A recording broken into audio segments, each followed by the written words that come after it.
today with one of very important guest. She is Charlene Li, a true pioneer in digital transformation and disruptive leadership.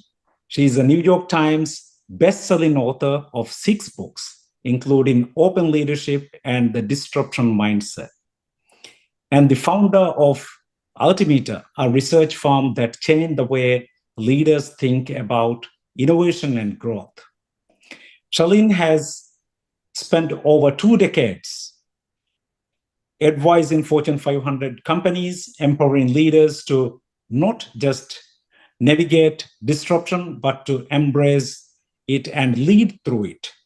With over 276,000 followers on LinkedIn and over 100,000 subscribers on her newsletter, she's built a global community of professionals who look to her for bold ideas, clear strategy, and transformational thinking.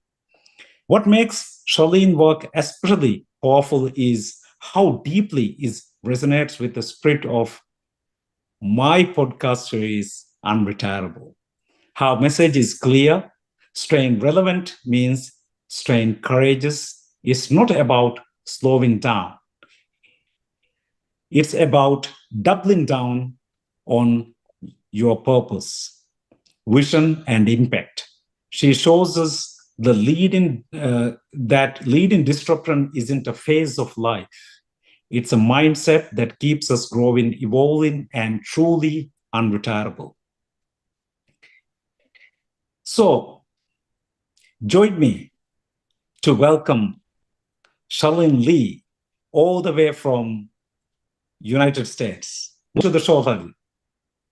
Thank you for having me. Appreciate it. How are you doing? We are on the 2 sides of the world, I guess. I know we are while we're recording this. Yeah. World, I think.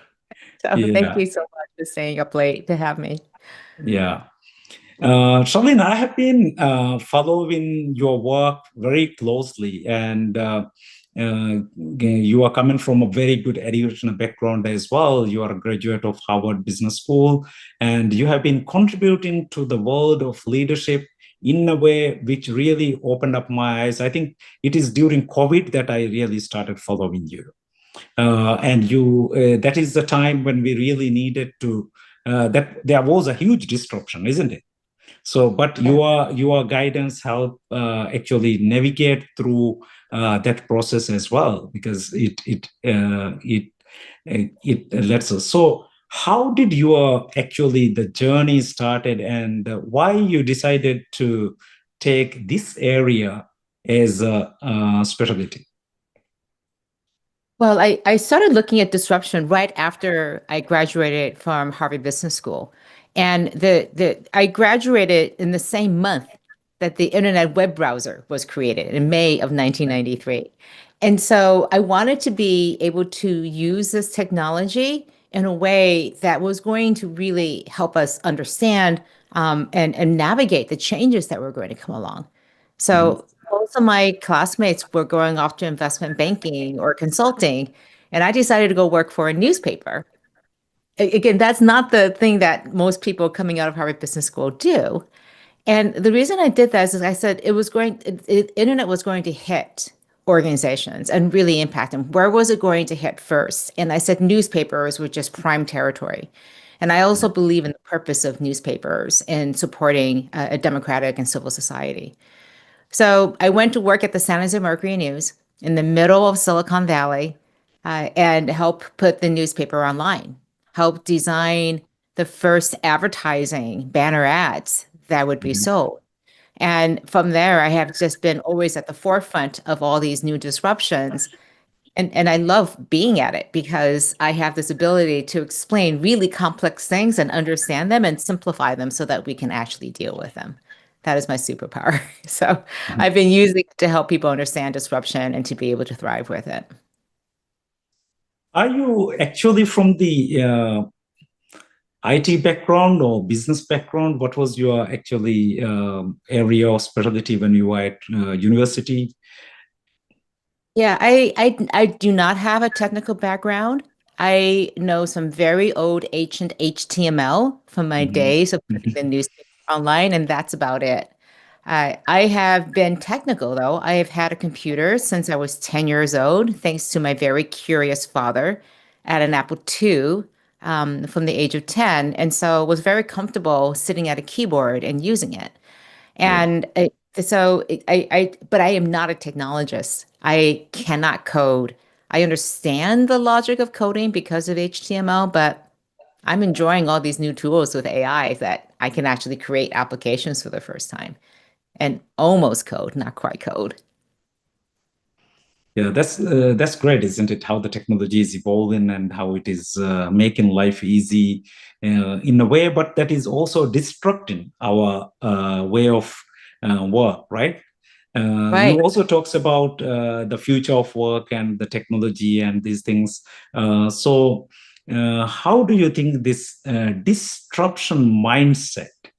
Uh, why it is important to adopt a disruption mindset to actually lead in the 21st century in the years to come.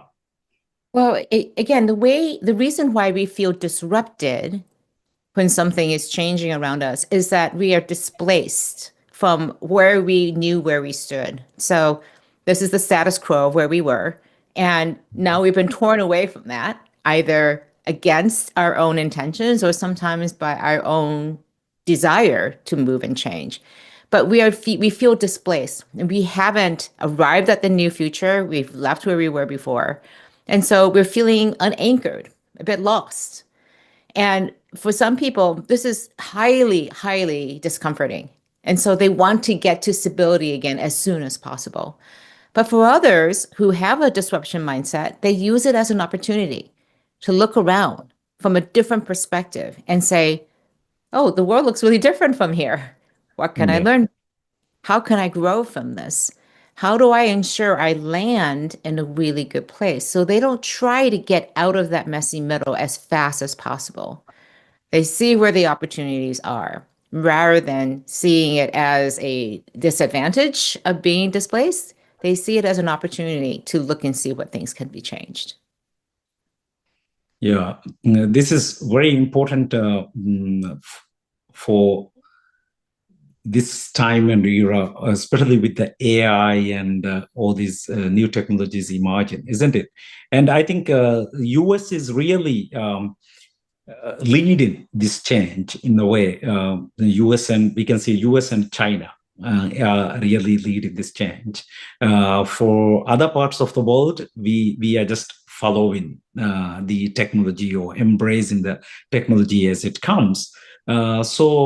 You must be working with a lot of Fortune 500 companies, and you must be meeting very high level leaders who are actually shaping the future. So what do you think is the biggest disruption on the way we have been working in the past? Right. I think the biggest one is feeling that we as humans have something unique that technology can't replace.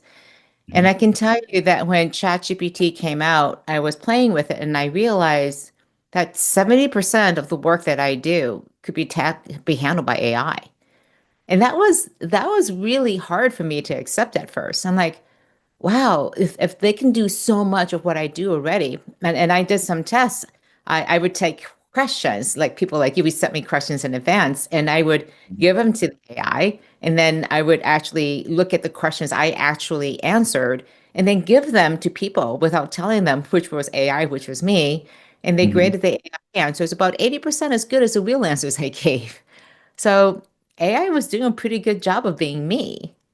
And so I had to really reconcile what was the value that I created and that would continue to create. How do I stay relevant in this world? How do I continue with this whole idea of being unretirable if AI was going Mhm. to come do things just as good as I could?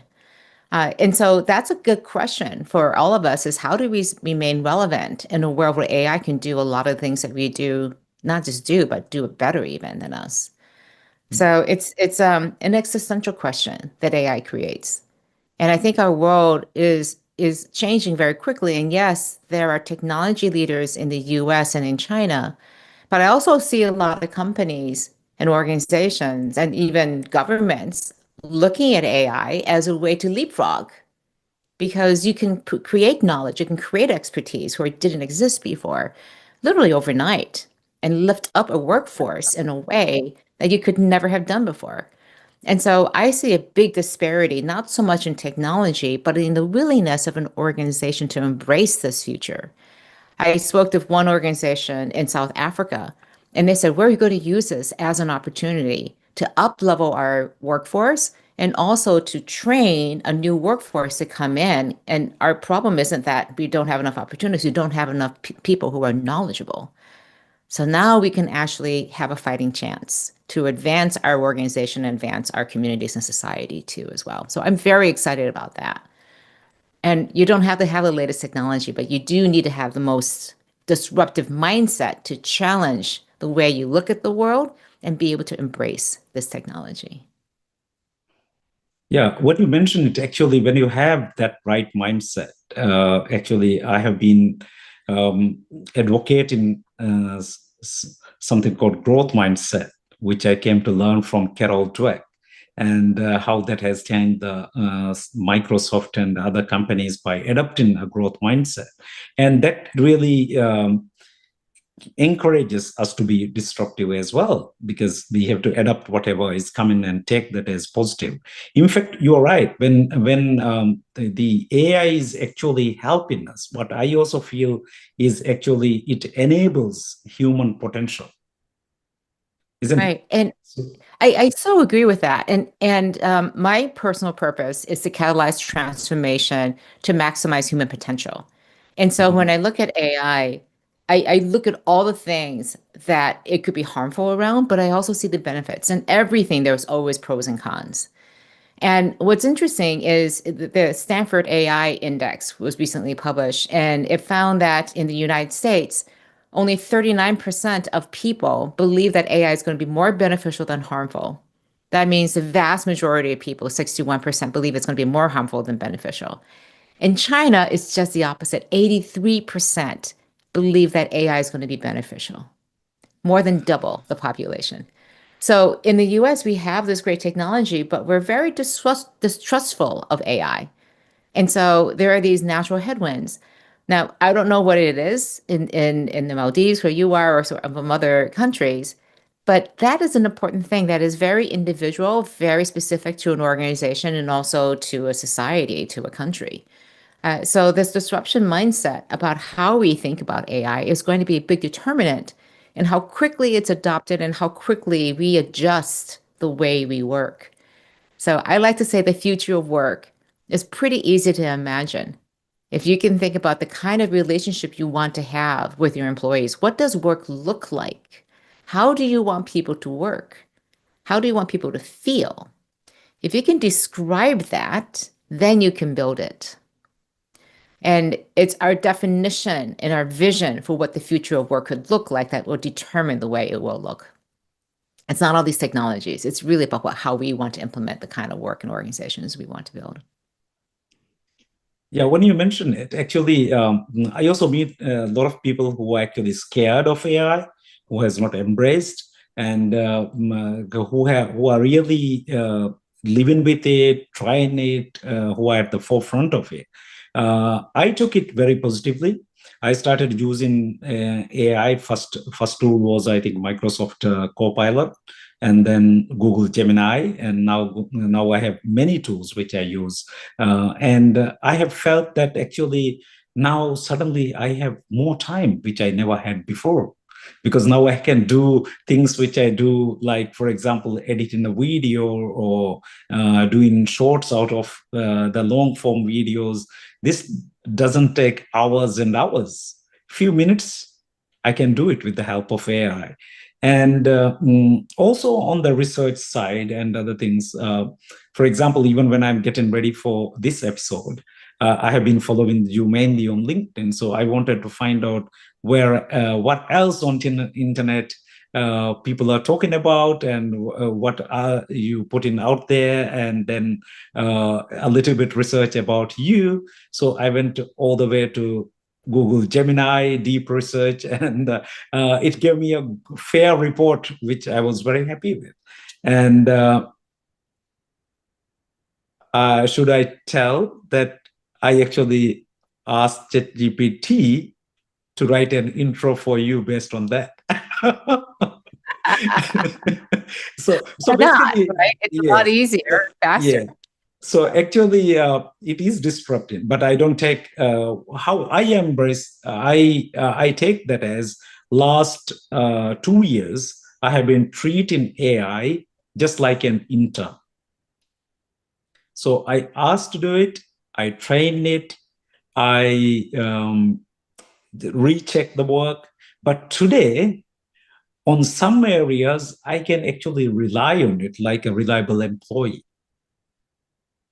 But still, I checks it, but I can still depends on it.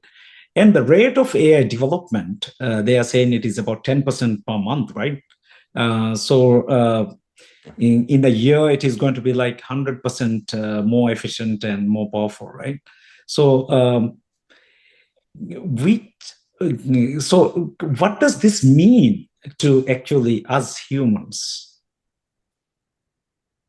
It means that the sooner you get comfortable using AI, learning what it can do and also can't do, and trusting it to do the work you want it to do. And that requires you learning how to use it and it also learning how you want to use it. As you were saying, you've trained your AI to be a really good employee for you. I think in the future, when we interview people, we will be interviewing people and saying, what are the skills that you can do? And also, what are the agents that you are working with? You'll be interviewing a person and the agents that they have developed and how they use AI together to get work done because you can't separate that person from all the tools that they use.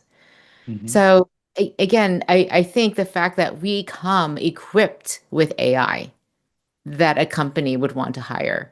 So you're not going to just look at a person, you're going to look at that person and all the tools and technologies that they've assembled around them. There's a whole question and issue of, well, what happens when that person leaves? So all the data and the knowledge that that person has, and also that their agents have, what happens? So that's to be worked out. But I do believe that when we look at the future of work and the future of how we will work, I can't imagine going into a company and not taking my agents, my tools with me. I will want to have tools there. And ideally, instead of having to train it all over again, I can just use the tools I already know and love because it already knows me. I can't separate myself from these tools anymore. So I think it's going to be a crazy future in many ways because we're not equipped as organizations to think about hiring a person plus agent, but that is Mhm. what the future is going to look like. And so organizations and especially leaders who are able to transform the way they work are the ones who will transform their organizations. I talk to so many leaders and they go, I don't get AI. I don't understand the ROI. And my first question to them is, how much are you using it? Because I never hear that question from somebody like you who is using it, who sees the transformation that happens, who says, I have so much more time. You would never question what's the ROI of AI in an organization. Definitely. And so I say that if you want to transform your organization, you have to transform yourself first. And that's why the You disruption. very rightly said when you talk about ROI, an extra hour with kids and family is more than worth it. Yeah. And just $20 a month for ChatGPT. And Yeah, I go, it can help you write a report, if it can help you understand, do research, it's invaluable. It's $20 is inconsequential when you look at it that way. So yeah. I look at the productivity I get from using these tools, and I use all of them. So I try them all the time. And having a confidence and knowing how to use these tools, how to develop them. And this is where the disruption mindset is so important. You have this confidence and this trust in AI. It's not that you trust it blindly, but you know what it can do and you know what its limitations are. And you are increasingly giving it more and more tasks to take on on your behalf. Yeah. You said it very well. How I see it is as now, for example, we came through a phase when, like, I think when I started using Windows, it was like uh, Windows 85 or something like that. Yeah. So even on the social media, in our era, we started using something like MIRC, Microsoft Internet Relay Chat, before even the Microsoft Messenger, so, and Google, Yahoo Messenger, and all these changes we have seen. And there are times I wish I went with the wave of the internet, went with the wave of .com, went with the wave of, the mobile apps and stuff like that. And so now we are at an age, especially I think most of the leaders will be at an age. And actually, my fear was, if I don't catch this wave, there might not be another wave in my lifetime for me to catch. What do you think? Yeah. Well, I think it's helpful. Again, if you have, we call these people like you, tech optimists, right? Mhm. And there's a strong sense of FOMO, fear of missing out. Then Yes. you have the tech pessimists, and they have fogey, fear of getting in. So you have these two different things. And for a lot of us, when it comes to AI, we oftentimes experience both. I have FOMO from seeing all the things that people are talking about. Like, I don't have enough time to get caught up. I feel like I'm falling behind. And yet at the same time, do I really want to invest the time and effort to go learn that technology? And so the thing here is not to be a master of all of them, but to be rooted in your purpose. Be very clear about your mission, what's important to you, your values, and pick and choose very carefully what you will focus on because you can't do everything. So I look at all these things, right? There are so many apps I want to do, and I need to focus on this thing right now. There'll be a time when I can go and do what they call vibe coding. But now I touch on it a little bit just to see what the state of it is. It's still not great. A new version of Claude just came out, Claude 4.0. That looks amazing. I may give it a try in a week or two, but I've got these other things I have to work on right now. So I think focus, purpose is really, really, and you talk about this, about the importance of purpose. Because if you want to play the long game of disruption, you have to be very clear what your purpose is and understand that, because otherwise we get distracted from all the really cool, bright, shiny objects that come along all the time. Remain focused on what is it that you want to achieve. Mhm. Uh, Charlene, a few years back, I also started writing this newsletter called Growth Leadership. And I couldn't quite catch up with, I thought I will publish once a month. Then I fall back sometimes. And this is because mostly it is an area which I'm thinking to actually further develop and research as well about growth leadership, how the growth leaders will think and how it can impact the growth of people and organizations. I see that you have over 100,000 subscribers to your newsletter and over 276,000 followers on LinkedIn. How do you keep up, or what is your strategy to make sure that you are ahead of the wave, ahead of the game, ahead of the destruction to actually deliver this message to your audience? Mhm. Well, first of all, I've never written a single piece of content to try to get more followers. Mm-hmm. Never. That has never been my intention. My purpose in creating content is to be useful, to be helpful, to be supportive of the people who would take the time to listen to what I have to say. And so I always constantly ask, is this good enough? Is this helping people? Is this interesting enough that somebody would want to spend time with it and find it helpful? So I always give advice. I always have frameworks, asking people to engage with me in a conversation because that's how I learn. And the way I stay relevant is to have these conversations with people. So they ask me questions all the time. And very, very often people are like, oh, that's an interesting question. Yes. So, and then I'll do some research on it, then come back and present it. So it is this great relationship, a symbiotic relationship. People ask me questions, I answer them, they get value, they ask me more questions, and it just keeps going around. That I have built an entire career around that. And the thing is that I can understand and dive deeper into the underlying question. So, for example, recently I gave 3 talks, and in every single talk, somebody asked me the same question. How much of this presentation you just gave did AI write? And they asked it in exactly the same way. And the third time, I'm like, okay, what's going on with this? And there are questions around, well, this is very cool. Your presentation looks great. Did AI help you with it? What tools did you use? But it's also like, if the presentation was made by AI, not by you, is it real? Can we trust it? Can we trust you? So, what is the underlying issues behind those questions? Is really interesting part. It isn't just the answer. It's why did someone ask that question and digging deeper into it. So I've built an entire career understanding what's underlying people's questions and their concerns. What are the emotions that are driving it? So in that question, there's a lot of FOMO and a lot of Mhm. fogey. Yeah. Yeah, that's interesting. And also being able to actually read through the words and understand the deep meaning and why people are asking really the question is, I think, really a superpower.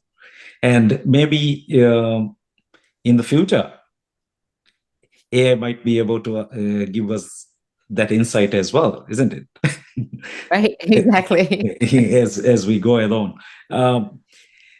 Charlene, you must have been working with some great companies who embodies this disruption mindset, isn't it?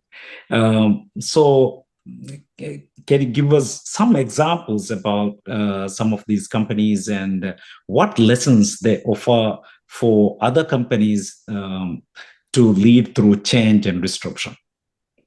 Well, you mentioned the leader I really greatly admire, which is Satya Nadella Oh, at Microsoft. Right. Because when he came in, he really embraced Carol Dweck's growth mindset idea, and he redefined Microsoft's purpose and mission away from products. And I wrote it down because I think it's so interesting. It's to empower every person and organization to achieve more, to mhm, achieve more, person and organization to accomplish whatever they want to do. And then as a strategy, he cannibalized their core business. So they make software. And what did they do? They embraced Linux. They mhm, embraced cloud, started Azure. They went to their competitor, Apple, and said, we want to put Apple Office, Microsoft 365 on the Apple operating system. They moved into AI. They created teams that would go and cannibalize SharePoint. I mean, on and on. mhm. Most companies don't do this, and they proactively ate their own children, basically. And so we got to keep changing with the marketplace.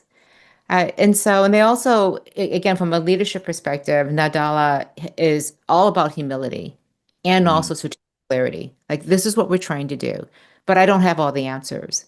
So, this form of distributed leadership that he exemplified made it psychologically safe for people to step into places where leadership was needed and be able to take chances and risks and disagree with each other. So, on so many levels, I think he's been such an incredible leader. And again, leading from a very strong center of values, of personal values of empathy, and extending that across the organization and through their products and services that they were developing for people. You're true. Even I have been following very closely last few years their work and reading through it, and even interviewing some people who has inside informations. And I'm really fascinated about how their growth. And 5 years back, I never thought they will become a $1 trillion company. I mean, they are now onto something, right? So since we are also coming towards an And I just want to ask you how this mindset, because I believe that you are somebody who has embraced the disruption mindset and living with it. How do you think this will enable you to become what I call unretirable? Well, again, I shared with you before my purpose, and it's to catalyze transformation to maximize human potential. And the thing that I do with my mindset, I make it a daily practice. I try to disrupt myself. I try to find a way to push my boundaries. I try to have an adventure every single day. And so if there's something I have an opportunity to go do something, I'm like, oh, I'll try it. So last night I went to a comedy show and Mhm. we had a choice of where to sit. And I said, let's sit in the front row. And my friend was like, we're going to get picked on. I go, I've never had the opportunity to sit in the front. No, why not? Right. So we sat right in the middle of the front row, and sure enough, we got picked on. And it was fun. It was a little challenging. But I just again, who goes to a comedy club on a Wednesday night? So it was a different experience. I'm usually sitting in the back, hiding someplace and just enjoying the show. In this case, I was in the show, so in the middle of the show, and so I embraced it. I said, "We're going to do this. Let's have some fun with it." Mhm. So that's just an example of just putting yourself out there. And what it does, it builds your confidence that you can try something. And even if it doesn't succeed, you know you're going to be okay. And I define that as confidence. It's confidence is knowing that no matter what happens, you're going to be fine. And that gives me the ability to go try lots of different things that are beyond my comfort zone. So again, I think the more that we do this in our daily lives, the more prepared we will be to take on larger and larger and larger disruptions that may either be created by us, that we take the chance and we jump into the disruption, or disruptions that come in from outside. And we'll be just so much more prepared for it. So I do believe that you can build a disruption mindset. You can build growth mindsets.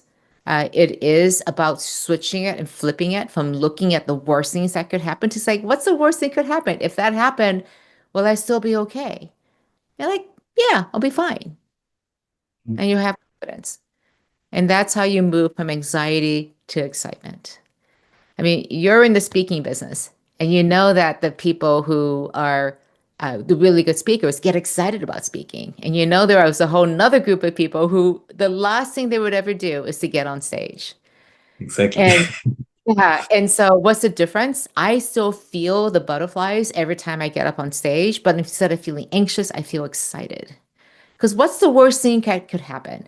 I believe me, they have all happened to me on stage. The slides didn't work, the audio went off. One time I was speaking on stage and all the lights went off on the Mhm. stage. No one could see me. And while they were trying to fix it, I just went, I'll just keep talking because the audio was working. We'll just keep going. Mhm. Okay. Uh, yeah, the worst thing that ever happened to me is I fell off the back of a stage because it's a very Oh. small stage and I lost track of where I was and I fell off the back and I jumped right back on. Everyone's like, are you okay? I'm like, I'm fine. I'm fine. The only thing that's bruised is my ego. Let's continue on. So, what's the worst thing that could happen? And I have had, again, the benefit of working for so long is a lot of things have happened and I've been fine. So that gives me a lot more confidence to go try and continue to do crazy things on the surface of things. I think, yeah, you very truly said actually speaking is something which makes a lot of people anxious and nervous. So even I get sometimes. So I focus my energy to being more excited rather than let that let me down. And you very truly also said that following the purpose actually is very important, isn't it? So how to get passionate with this? And if I ask that question in a different way, for example, what do you wish that your younger self knew about disruption, which you know now? Two things. I wish I had been more honest with myself about what I was capable of doing. I mean, there are many times when I pulled back because I just didn't think I had the capacity or, frankly, the right to be pushing into areas, to be bigger than I was. And I would tell myself, my younger self, be more honest with yourself about what your capabilities are. Don't cut yourself short because you're capable of a lot more. And so as a result, I feel like I've taken a lot of risks. I've taken a lot of steps to be very disruptive, and I could have taken more. So I would wish to myself that I started my own company when I was 42 and had two young kids and a mortgage and I carry the health insurance. And so it was a huge risk to take then. I wish I had taken that risk earlier in my career.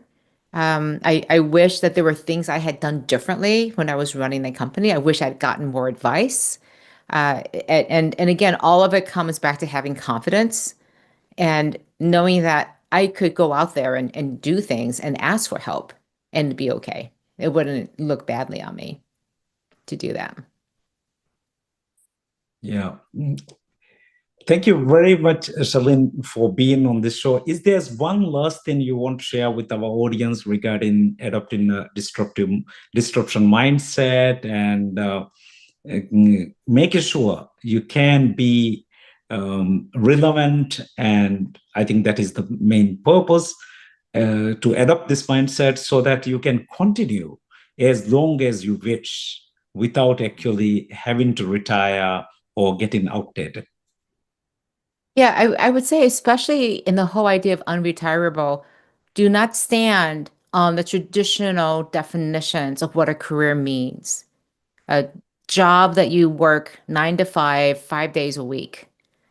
I mean, I have a portfolio career. I do many different things, and I will continue to have this mix of things that I feel passionate about, that I will continue to work and create value and live my purpose. And that could show up in many different ways, but I'm going to create that. I'm going to define what my purpose and how it's actualized, not somebody else. And so if it works that you can find an organization where your purpose and that organization's purposes together at the same time works in a traditional job, fantastic. But most likely at some point, it's going to diverge. And so instead of looking for the perfect company, create the perfect circumstance for you. Disrupt the way work is done, the way so that it works for you. So I think the world of possibilities are there for us to be able to do that. Thank you very much, Charlene. That is, your insights has been very valuable. I'm sure this episode is going to be one of the most exciting episodes we have recorded up to now. And I'd love to have you on another question. Okay, thank you very much for having me again. Yeah, thank you. And for our viewers, as we have discussed on today's episode, embrace a disruption mindset and be prepared for the changes which is coming, and the disruption is happening at a much faster pace. If we don't embrace it, we are going to left behind and we will become irrelevant. So until we come back, don't forget to be awesome. Thank you.